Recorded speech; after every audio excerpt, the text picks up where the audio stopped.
Hey, my lovely, lovely, beautiful, handsome, wonderful people. A pleasant afternoon to everybody. All right, I'm looking here in the Sunday Gleaner, and it says being accountable for sports, and I suspected where this is going. Let's read what it says here. The confirmation that two of the island's medalists from the last Olympics, throwers Roger Stoner and Rajendra Campbell, are shifting allegiance to Turkey, will be disconcerting for many Jamaicans. Some people will see it as an act of disloyalty, which is true because I had a conversation with somebody and I said, we have to be careful in thinking that way. I hear your point, you have some good points, but you have to look at the bigger pie. Look at the different ingredients that makes up this pie and the salient ones that are not in the pie. And that is why the pie has sunk and it has not risen, or the cake has not risen. This newspaper, however, has great empathy for athletes who make these, in all likelihood, emotionally wrenching decisions, aimed probably at improving their economic circumstances. Athletes have a relatively short time span when they're at the peak of their powers, and therefore significant opportunities to earn from their disciplines, which is true. You know that athletic sporting life is not long. So, but as a matter of fact, in some cases, it's like they have to end in their late 20s, early 30s. You know, at best, they can go to 40 at best, and they have to kind of be on the reclining, knowing what races or what events to take up, for example. You know, so they have to try and earn as much as possible so that they can put away for when that time of retirement comes. Jamaica will be unlikely to match the financial incentives offered by other countries that are keen to entice athletes from this or other countries. However, there are things that can and should be done, which I've said before, by those who oversee the country's institutions and organizations, which must start with two fundamental premises about their mission.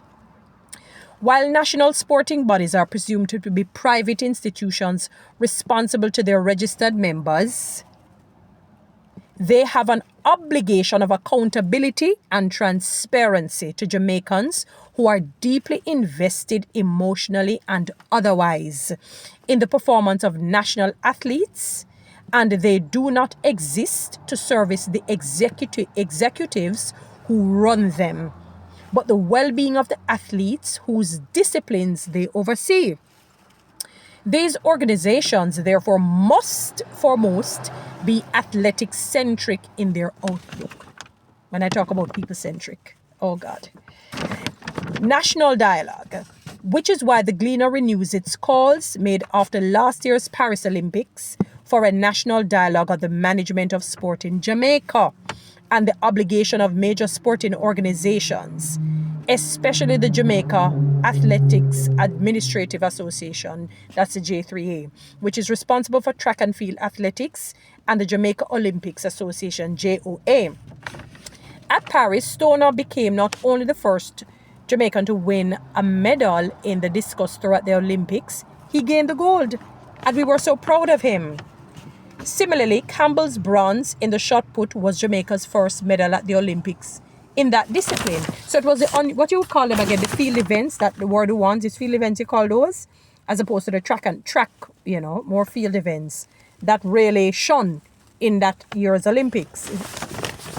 According to some reports, Stone and Campbell will receive signing both bonuses of US $500,000 from Turkey sporting authorities. Let me look how much is that in Jamaican again.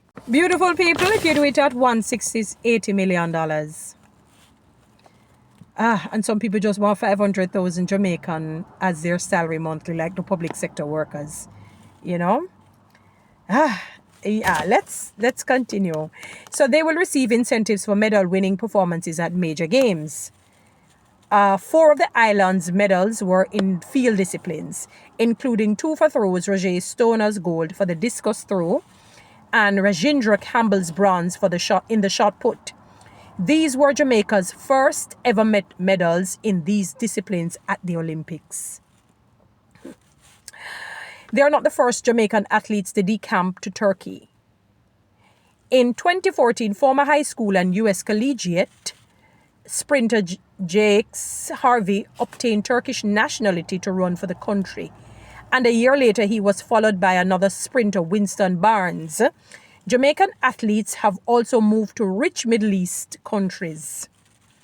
No one expects that either the J3A or the JOC or the Jamaican government, is JOC or JOA? It must be JOA, but it says JOC on this.